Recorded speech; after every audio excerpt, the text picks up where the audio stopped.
নমস্কার, আপনারা দেখছেন দুর্নিবার বাংলা। এই মুহূর্তে আমি রয়েছি শঙ্করপুর ১ নম্বর গ্রাম পঞ্চায়েত এবং আমাদের সঙ্গে এই মুহূর্তে আমরা পেয়ে গেছি এই পঞ্চায়েতের প্রধান পূর্ণিমা নস্করকে। সরাসরি তার সঙ্গে কথা বলে নেব। প্রথমেই দুর্নিবার বাংলায় আপনাকে স্বাগত। নমস্কার। প্রথমে দুর্নিবার বাংলাকে আমি জানাই আমার শঙ্করপুর ১ নম্বর গ্রাম পঞ্চায়েতের পক্ষ থেকে আন্তরিক অভিনন্দন।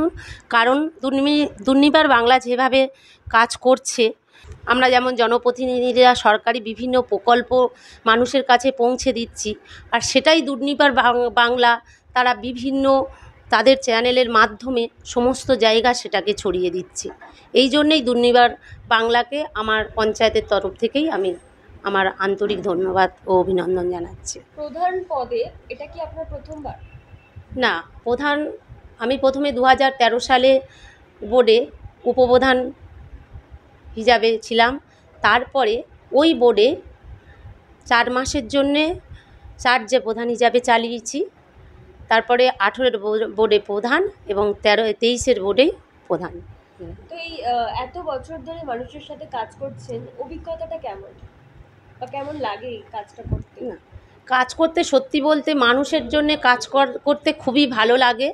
কারণ আমরা তো সবসময় নিজের কথা ভাবি, নিজেরই কাজ করি। তারই মাঝখান দিয়ে এই আমাদের মুখ্যমন্ত্রী মমতা ব্যানার্জি একটা মহিলা হওয়ায় তিনি যদি মানুষের জন্যে, এই রাজ্যের মানুষের নিজের সন্তানের চোখে যদি দেখেন, তিনি এই রাজ্যের প্রত্যেকটা মানুষের জন্যে দিন রাত ভেবে, মানে রাজ্যের মানুষ কিভাবে ভালো থাকবে, তাই তিনি নতুন নতুন নিজের মস্তিষ্ক প্রসূত প্রকল্প বের করছেন। আর সেই সমস্ত প্রকল্প আমরা মানুষের দুয়ারে পৌঁছে দিয়ে এটা আমাদের মানে প্রকল্পগুলো পৌঁছে দিয়ে মানুষ যেভাবে উপকৃত হচ্ছে, তাতে আমি নিজের মানসিক দিক থেকে একটা শান্তি পাই যে না, আমরা মানুষের সঙ্গে থেকে, মানুষের পাশে দাঁড়িয়ে, মানুষের বিপদে আপদে দাঁড়িয়ে তাদের সঙ্গে আমরা অন্তত হলে একটু সহযোগিতা করতে পারছি।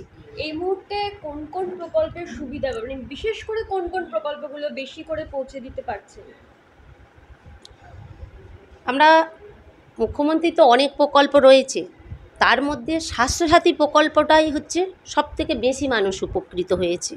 কারণ মানুষ দিন খেটে আনা খাওয়া মানুষ, তারা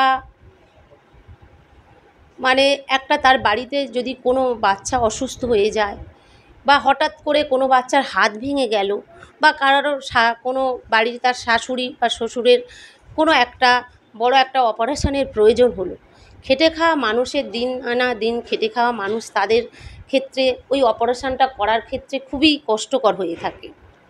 এই স্বাস্থ্যসাথী প্রকল্পের মাধ্যমে তারা যে তাদের বাড়ির মানুষকে সুস্থ করে নিয়ে আসতে পারছে, একটা বড় অপারেশন যে এই স্বাস্থ্য পরিষেবাটা সম্পূর্ণ বিনামূল্যে পাচ্ছে, এটাই হচ্ছে মানুষের কাছে খুব ভালো একটা প্রকল্প, আর মানুষ তাতে খুবই উপকৃত। আর সেই সঙ্গে তো লক্ষ্মীর ভাণ্ডারটা তো রয়েছেই। কারণ লক্ষ্মীর ভাণ্ডারে প্রতিটা মেয়েদের, যে 25 বছর বয়স থেকে যেসব মেয়েরা লক্ষ্মীর ভাণ্ডারের টাকা পাচ্ছে, তারা তো তার বাড়ির ছেলে মেয়েদেরও পড়াশোনার কাজে সহযোগিতা করতে পারছে। কোনো সময় স্বামীর অসুবিধে হলে সেখানেও তারা সহযোগিতা করছে। কোনো আবার মেয়ে, তার পারিবারিক সমস্যাটা এত মানে খারাপ, বা অর্থনৈতিক সমস্যাটা এতই খারাপ, তখনই তারা সেটাকে দিয়ে একটা ব্যবসা শুরু করছে। মেয়েরাই মোটামুটি তাদের আত্মনির্ভর হয়েছে এই লক্ষ্মীর ভাণ্ডারটা দেওয়ার ফলে। মানুষ মানে মহিলাদের সমাজে একটা জাগরণ ফেলে দিয়েছে।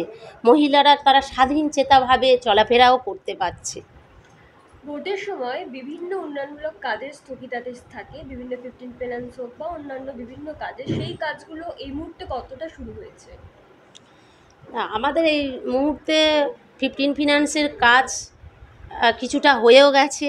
আজকের আমাদের 15 ফিনান্সের 24-25 অর্থবর্ষের যে টাকাটা আমরা পাবো, সেটা ব্লকের নির্দেশ অনুসারে আমাদের টেন্ডার হয়েছে, এবং আজকে সেই টেন্ডারটা ওপেনও হয়েছে। আগামী দিনে এই কাজগুলো আমরা করব। স্ট্রিট লাইট বা রাস্তাঘাট নির্মাণের কাজ এই মুহূর্তে কতটা চলছে? আমরা আমাদের অঞ্চলের 17টা বুথ রয়েছে এবং 18টা মেম্বার। আমরা প্রতিটা বুথে স্ট্রিট লাইটটা, সোলার স্ট্রিট লাইট ধরেছি এবং প্রতিটা বুথে আমাদের কাজ শুরু হয়েছে, কাজ কিছুটা কমপ্লিট হয়েছে এবং যেসব বুথগুলো বাকি রয়েছে সেই সব বুথেও কাজ আগামী দিনে হবে, সেই রকম পরিকল্পনা ধরে আমাদের টেন্ডার করা রয়েছে। বর্ষাকালে জল নিকাশির সমস্যা প্রত্যেকটা এলাকায় কিছু না কিছু হলেও দেখা যায়, তো এই সমস্যার সমাধানে আপনারা কি পদক্ষেপ নিচ্ছেন? আমরা জল নিকাশনের সমস্যার ক্ষেত্রে আমাদের এটা গ্রাম্য এরিয়াতে খুব বেশি নয়, কিন্তু ইদানিং একটা সমস্যা হয়ে উঠেছে যে প্রতিটা চাষিরা তাদের শালি জমি থেকে ডাঙা জমিতে মানে ডাঙা জমি করছে, করে পেয়ারা গাছ বসাচ্ছে। সেখানে ডাঙা জমি করতে গিয়ে কিছু জায়গা ফেলে রাখছে না, পরস্পরের ডাঙা জমি হওয়ার ফলে জলপথটা বন্ধ হয়ে যাচ্ছে, তাতে একটু সমস্যা হচ্ছে। আমরা আগামী দিনে এই সব সমস্যাগুলো সমাধান করার চেষ্টাও করব। ডেঙ্গু মোকাবিলা, বর্ষাকালে ডেঙ্গুর একটা বড় প্রকোপ প্রত্যেকটা এলাকায় আমরা দেখতে পাই, তো এর মোকাবিলা করার জন্য আপনারা কি ব্যবস্থা নিয়েছেন বা কি কি পদক্ষেপ নিচ্ছেন? আমার সামনে বসে আছেন আমাদের ভিসিডি টিম, তারা প্রতিনিয়তই প্রতিটা বুথে গিয়ে কাজ করছে। যে সমস্ত ড্রেনগুলো রয়েছে সেখানে তারা মশা মারা স্প্রে দিচ্ছে এবং যেখানে দেখা যাচ্ছে একটা আবর্জনাপূর্ণ জায়গা সেখানেও তারা ব্লিচিং পাউডার ছড়াচ্ছে।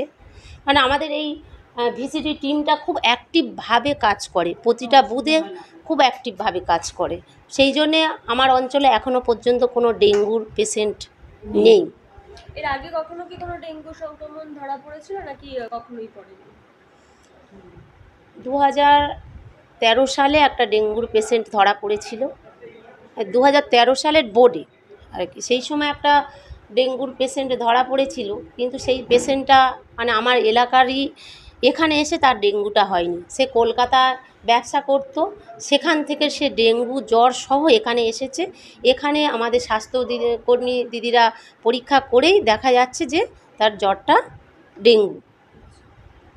তো এখানে যখন ডেঙ্গু কারণ হলে এখানকার স্থানীয় হাসপাতালে কি তাকে চিকিৎসা করা হয়?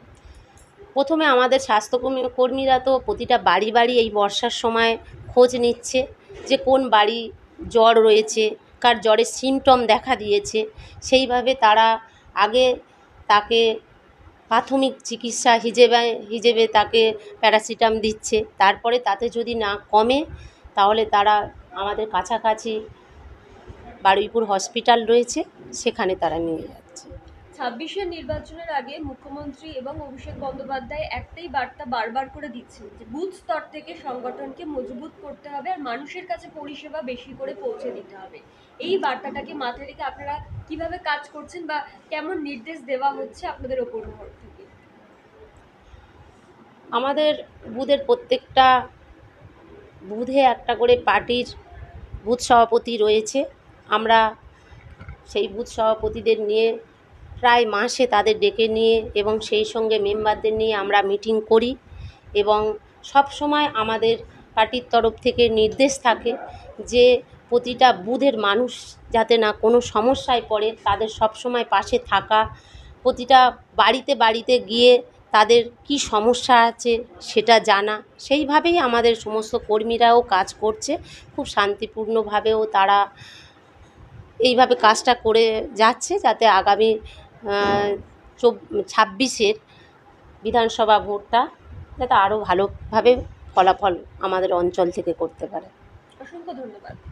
আমরা কথা বলে নিলাম শঙ্করপুর 1 নম্বর গ্রাম পঞ্চায়েত প্রধানের সঙ্গে। তিনি যেমনটা বললেন যে এলাকার সমস্ত কাজ ঠিকঠাকভাবে চলছে এবং 2024-25-এর যে পঞ্চদশ অর্থবার্ষিকীর যে টেন্ডার সেগুলিও ইতিমধ্যে হয়ে গিয়েছে, সেই কাজও আগামী দিনে শুরু হয়ে যাবে এবং মানুষের পাশে থেকে মানুষের সাথে থেকে তারা প্রত্যেকটি বুথ ধরে পর্যালোচনা অনুযায়ী কাজ করছেন এবং আগামী দিনেও এইভাবেই তারা মানুষের পাশে থেকে কাজ করে যাবেন। ক্যামেরায় গৌরবের সঙ্গে ঋষিতার রিপোর্ট, দুর্নিবার বাংলা। সব খবর সবার আগে পেতে আমাদের চ্যানেলটি সাবস্ক্রাইব করুন এবং পাশে থাকা বেল আইকনটিতে ক্লিক করুন, লাইক ও শেয়ার করুন।